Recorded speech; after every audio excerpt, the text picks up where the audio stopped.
laglag sa akin eh. Laglag po. Bakit po, sir? Hindi ako sumasama sa mga ganito. Kasi ex-OFW ako eh. Actually, kauwi ko lang last year. Hindi ako sumasama ganito pero simula na tumakbo si Tatay Digo. Aprobado namin yung mga OFW. Ngayon nandito na ako. Pakita ko yung support ko sa kanya ngayon. Pero yung administration ngayon, wala ko nakitang improvement kasi nung nakaupo si Tatay Digo, alagang-alaga kaming mga OFW. Pati yung mga nandito sa kabayan sa Pilipinas. Kaya ngayon, bumalik kami. Nandito kami para lumaban para kay Tatay Digo. Per 2025 pa lang, sir, meron pa siyang natitirang 25, 6, 7, 3 years. Siguro, sa ganyan may natitira pa siyang taon. No? Ako sa kanya, kasi iba-iba naman tayo. Pero yung mga naipangako ko, siguro gagawin ko. Hindi ko man mapagawa, at least kahit na paano, hindi ko makuha yung sobrang taas ng expectation ng tao. Kahit kalahati man lang, para gumanda man lang yung Pilipinas, di ba? Para at least kahit pa paano, pag-upo ng gusto nating makupo sa susunod, at least may ibang papatuloy. Mayroong pag-usapan na. Kasi ang nangyari yun, pag may bagong administrasyon, bago na naman ang plano eh. Ang mas maganda siguro kung ano yung naupisahan natin, pag-usapan kung itutuloy ba, kung may kagagad na ba o wala. Diba? Ganun lang, parang umunlad. Nawala yung continuity. Nawala yung continuity eh. Diba? Sir, ano naman po masasabi nyo doon sa pabagsak na rating ng Pangulo? Pangulong BBM, sabi nila, dahil daw sa fake news, false info, kaya daw bumabagsak. Ano pong masasabi nyo po doon? Yung fake news nga, ang nangyayari kasi dyan, halos may lalabas sa balita sabihin fake news, hindi mo alam kung sino yung totoo. Pero yung pabagsak na rating niya, actually taong bayan na nagkasabi nun. Diba? Mga elitista lang ang mahihirap, elitista. Saan ba tayo nakabilang? Mahirap po. Diba? Mahihirap po tayo. Yung elitista wala nang paalam sa atin yan eh. Baga talagang ang sapul tayong walang kaya na ano, kumbaga yung mga nakadepende sa serbisyo nila. Taong bayan ho ang nagsasabi niyan. Kasi tayo ho ang nakakaranas. Yes. Yun ho. Hindi ho kami magkasama-sama ng ganito. Kung alam namin ang ekonomiya ng Pilipinas kung tumataas, hindi ho magkakaroon ng ganito. Hindi ho magkakaroon ng ganito. Sir, thank you ah. Thank you po.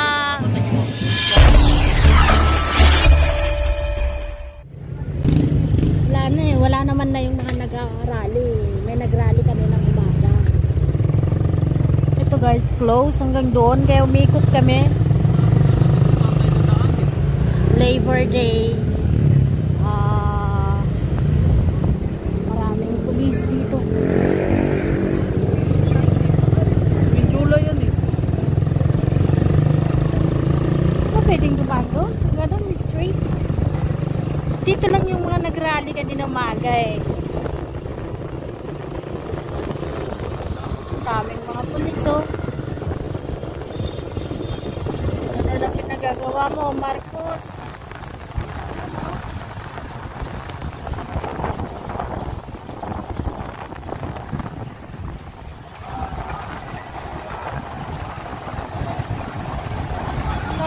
Ba't ang dami dito?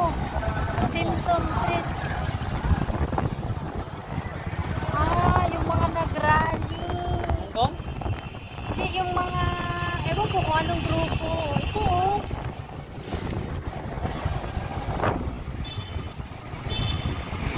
Sa anong dami pala nila. Sa ano na, nagtugulot-gulot pala dito, ano? Sana tayo mikot-ikot. Dito may mga pulis pa din. Ano kaya nangyari? Parang dito sila, yung mga nag-rally. Maisog. Ito na yung maisog. Maisog to, hindi yun. Yung mga nag-rally kanina.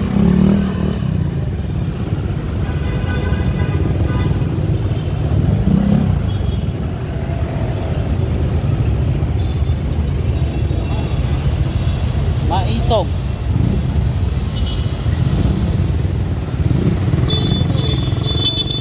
Ito na ata eh.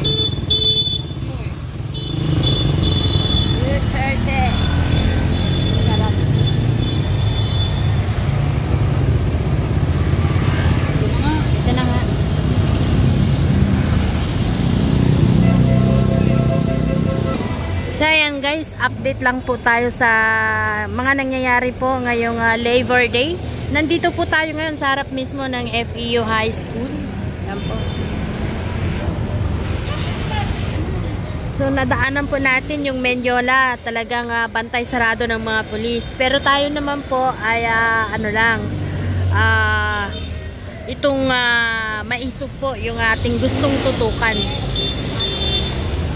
42 Mata, Doc Marites, yung mga palak senatorial candidates ito, yung mga may flag nila, lahat ng mga senatorial candidates ay nandun sa kanilang mga flag at green flag po yung ginagamit ng mga motorista ngayon dito.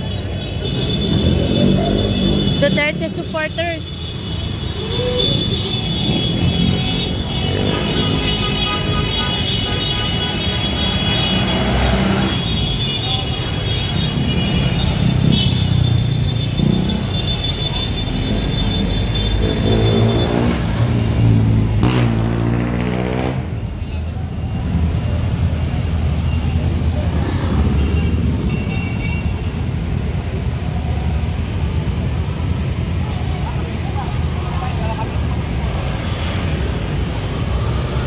So yan mga kababayan, andito rin po ang AGLO Labor Power Movement.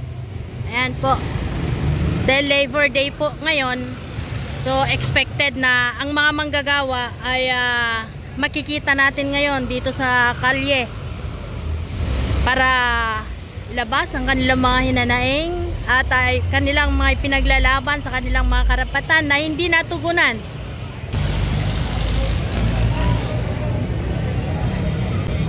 Labor Office.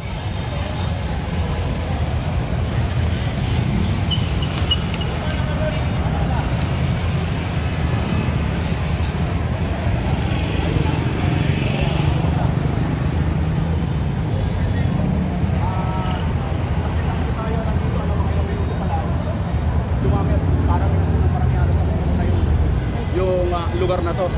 Shoutout kay Ate Bilbe, Ate Bilbe. Hi guys. Karating nyo lang? Kararating lang namin, sir. Kanina pa sana kami dumating. Kung di kami umikot-ikot, clean house yung kalsada dito, sir, yung papuntang Mendiola. Ang daming pulis. Oo. Natarantara sila doon, guys. Dami ng pulis doon. Ayun o. Yun o. Yun o. Si Ate Bilbe yan. Si Ate Melvia. Long hair. Parang may mga naunang nagrally guys doon kasi may mga nakita tayo na hindi naman sila DDS supporters. Oo. Andyan din sila. Kasi araw ng Anong paggawa nangyari? to eh. Hindi araw ng paggawa to eh. Nandyan yung mga ano kanina. Nasa liwasan nga kanina yung mga ano yun, mga dilawan yun. Mga MPA supporter. Oh, yan na. Dumadami na po. Napupuno na po. Long hair si Ate Melvin. Yes, long hair si Ate Melvin.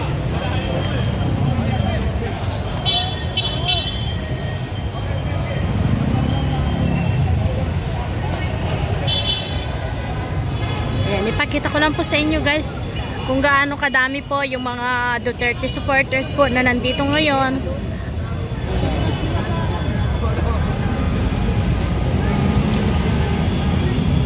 Wow. Sinong senatorial candidate po yan, sir?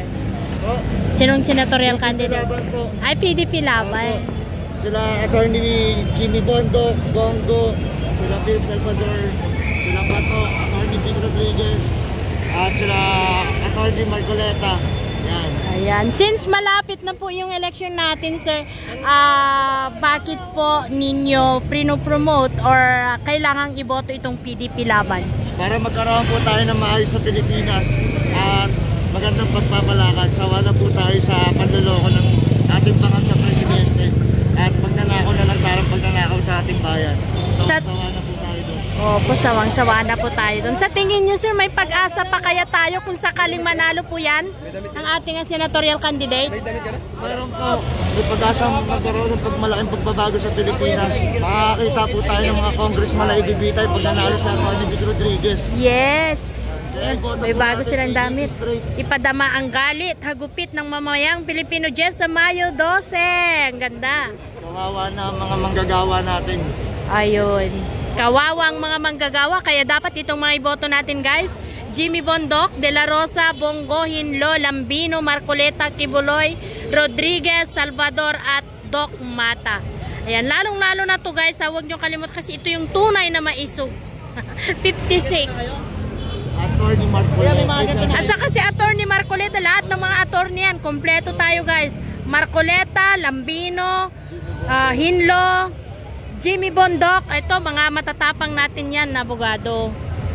Yan, salamat sir, thank you. PDP straight vote po Yeah, tayo. PDP straight tayo. Vote straight.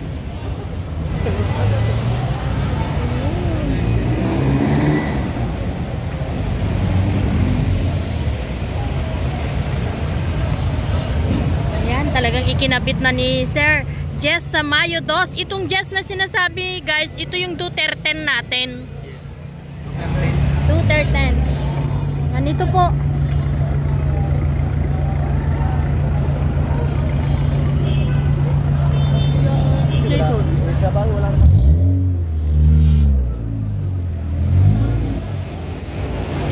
So ganyan na po kadami itong mga kababayan natin na nandito sa Recto Avenue. Ayan, nandito tayo sa Recto Avenue. Hi sir, handa na ba sir? Handang-handa na po yung mga ano na.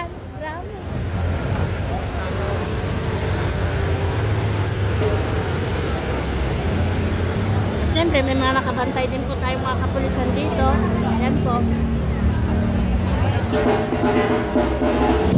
Ito po lahat po ng mga to, mga kababayan, ay mga kasamaan po natin. Ayan. So, shoutout po sa lahat ng mga Duterte supporters. Huwag po kayong mag-alala. Marami po tayong kakampi at kasama sa ating mga pinaglalaban na karapatan.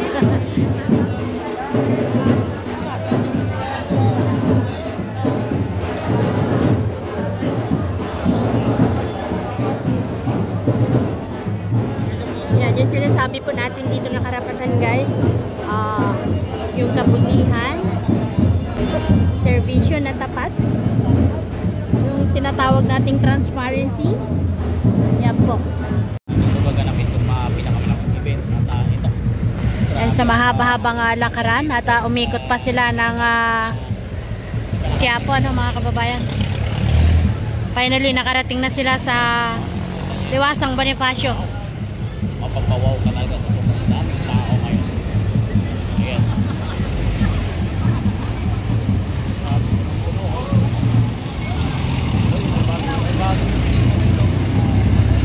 Uy, ang gwapo. May artista dumating. Ang dami naman. Ang dami na. Tao sabihin na wala ng tao. Uy, may magic water.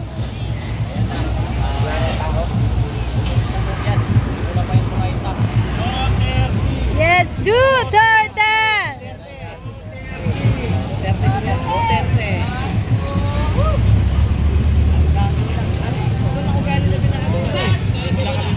Guys, hanggang dito sa Liwasang Bonifacio. Sinarado na ang Duterte!